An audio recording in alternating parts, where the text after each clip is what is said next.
Okay, it's so great to be here this afternoon and so wonderful to see all of my students. There's 3 generations of activists here, I feel like. Of course, first my inspiration and mentor, Julie Adam.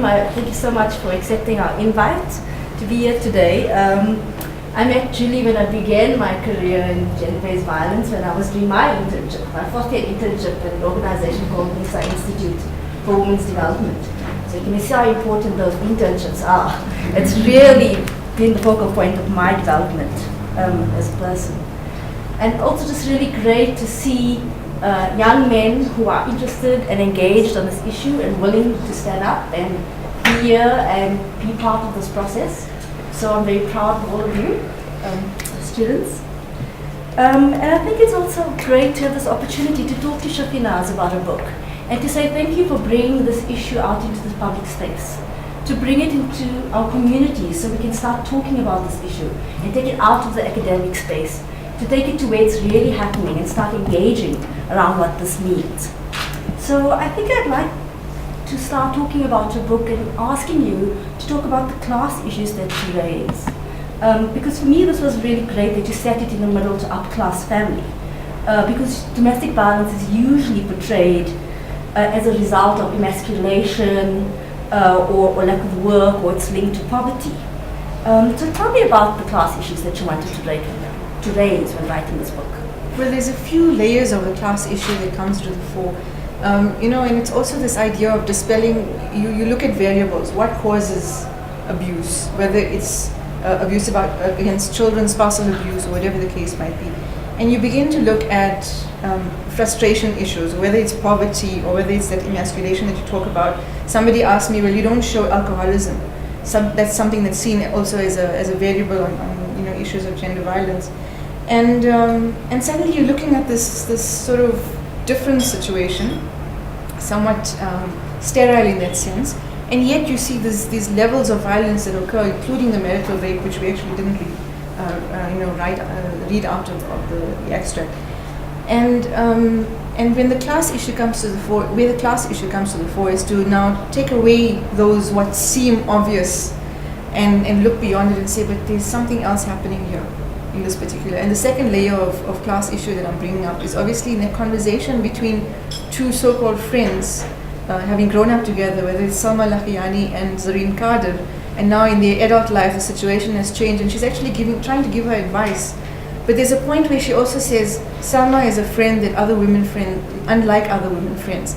And there's a bias here because she can tell her things and not feel that it won't go into society. She won't tell other friends on her level, sort of. People won't skinner about her at the weddings because it just what they speak about remains between them. Doesn't affect her status in society.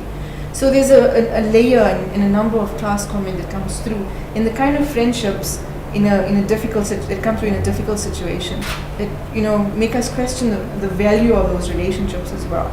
How we form bonds as women, how we form support networks as women, how much value we allot to those based on our current situation. I think that's a very important issue, this issue of status and relationships among women. Because I think it was very interesting how you did portray the family as being supportive, yet silent, and not really raising the issues beyond the family. And I think similar to Julie, in terms of my research on my D, other women were actually silent around this issue, and to some extent sending women back to the abusive relationship, including parents, mothers-in-law, sisters-in-law, sisters. So there was some level of support, but there was also that ambivalence. So I think it would be really interesting to talk to that. How important is this issue of support in families? She has a strong sense of family status and the idea that as long as I'm happy, my family is happy. You constantly hear her saying that to herself, reflecting that. She's a very reflective someone. And she, you can tell that when they have family dinners and lunches and all of that, everything's around discussion around the lunch table. And yet she never is able to reach out and say, look, I have this problem. She sees it as this is something I can handle. So she has a strong sense of if I'm happy, my family is happy. And she doesn't reach out where there might be obvious forms of support. On the other hand, there's this kind of discourse that goes through the family of, figuring out that, there's something wrong in Zareen's life and where do we fit in all of this. So it's interesting how that comes to the fore. And in some ways, she's proved right, when she does finally, when things fall apart for her, she actually overhears somebody talking about her in a very bad, sort of way, where somebody's saying, well, she used to spend all her husband's money, which is why he left her. And she has to deal with that, and she has a breakdown because of that.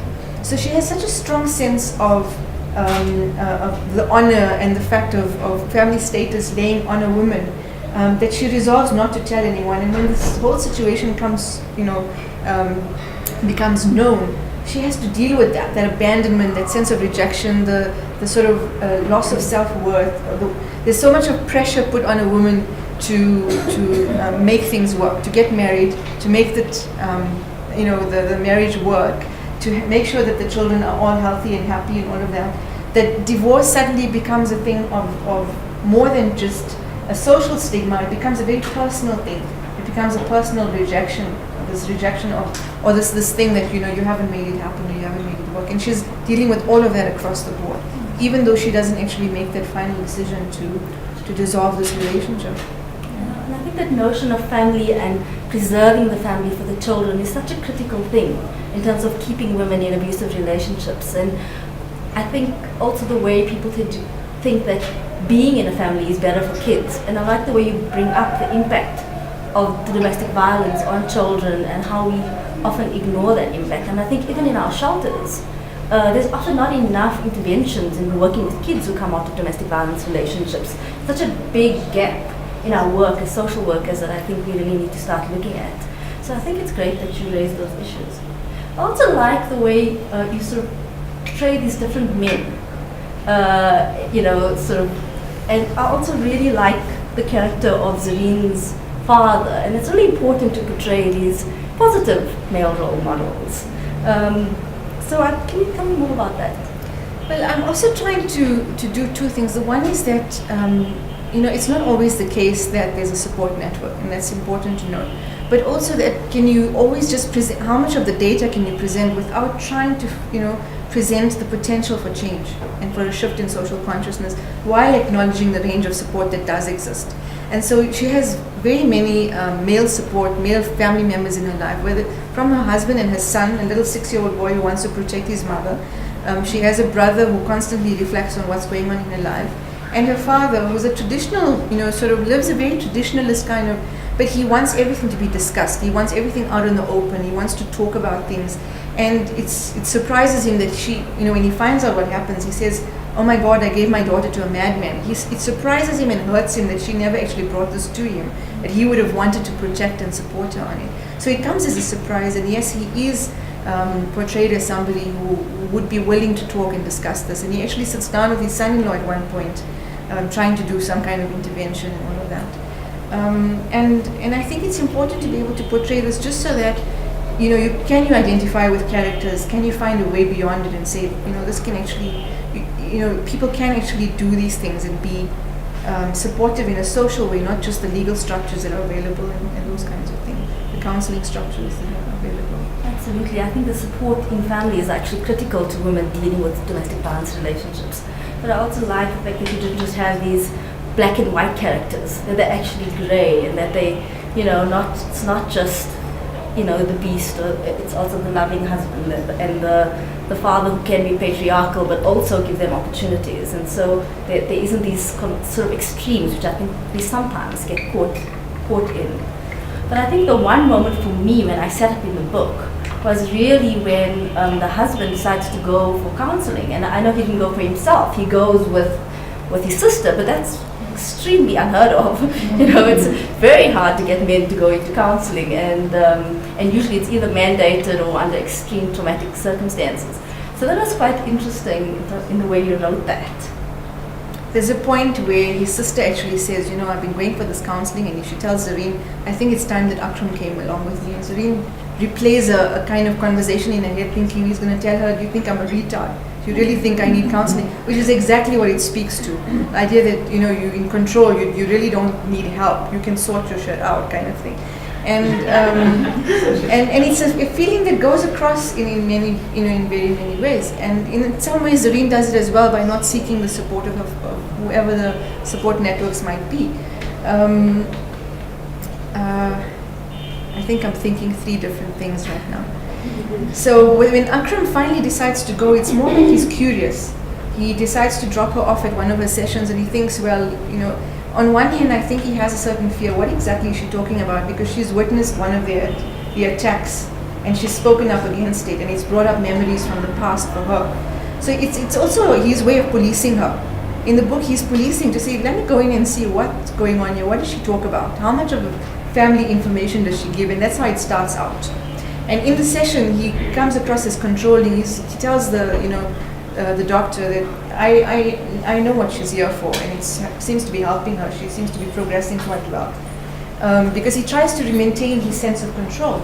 But really speaking, he's really there to police. And then he starts going for more sessions. And one day, just, they have this absolute argument in front of Zareen, and he tells, because she's obviously spoken in the session about witnessing one of his incidences where he hits Zareen. And he's completely upset with her. He's like, I tried to help you, and this is the appreciation I get from you. So this is the dialogue that comes through his entire space of firstly policing, and then trying to help his weaker sister, and also monitoring what she's saying in those sessions. Finally, she's using it as a strategy to bring him face to face with his own issue, and she brings it up in the session. She basically builds towards this moment. And he's extremely upset, but it causes reflection for him, because then he starts going into a phase of paranoia. He feels like he's lost control, and he says, maybe these women sit and chat about me, and they probably laugh about me, and maybe they're just better off without me. And suddenly everything breaks apart for him, and he gets up and he walks away. That's a critical turning point. It's a very in terms of actually, even though she wasn't happy about the divorce, but her actually getting out of the domestic violence relationship and beginning to start thinking about it. So that was quite powerful, I think. So it's an interesting turning point in that sense. Do you want to just tell us maybe about what's your inspiration for your books, Daughters Are Diamonds, this one, Valley of Fire? You've written so much, it's fantastic. Well, it's very tricky when you take to fiction, because my background is sociology. So Daughters Are Diamonds was my thesis. And I documented stories from, particularly from the Indian Muslim community, because I look at patriarchal issues that inform how women's lives are administered in a way. And the loss of decision making, especially in spaces where when you cross the threshold of the home, a woman might have all this decision making in a professional space. As soon as she crosses the threshold of her home, that falls away. She doesn't have decision making in some cases in how the money is spent or how her children live, or there's so many sort of contradictions that come into play. And this was the initial idea of documenting family status and how a woman is sort of the locus of that family status, and what she does may affect that. It's perceived to have affect that. And in far removed countries like Pakistan and Yemen, women are physically disfigured, sometimes murdered, acid thrown in their faces if they're perceived to have done something that has affected the family status. My original thesis says that stigma, psychological stigma, has a similar effect if it happens in far removed countries. In our space, in a so-called democratic space as South Africa is. So if you're looking at a traditionalist space, that law still operates in some way. And so domestic violence for me was just layers of data that came through this research that needed to be written up, I thought, in beyond the space of a report, a social science report. And we started a network of workshops writing up short stories from different groups of activists. Belly of Fire was one of the first social change anthologies that was published. It deals with a wide variety of stories.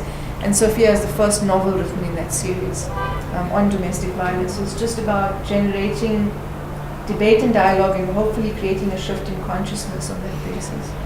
Like Julie, I want to commend your efforts to actually get your own work published and to really take all of this into the public space. So I know you've been going around the country talking about these issues, and I think this is the kind of dialogues and engagement that we need to really be doing around these issues. So I really take my hat off to you on that.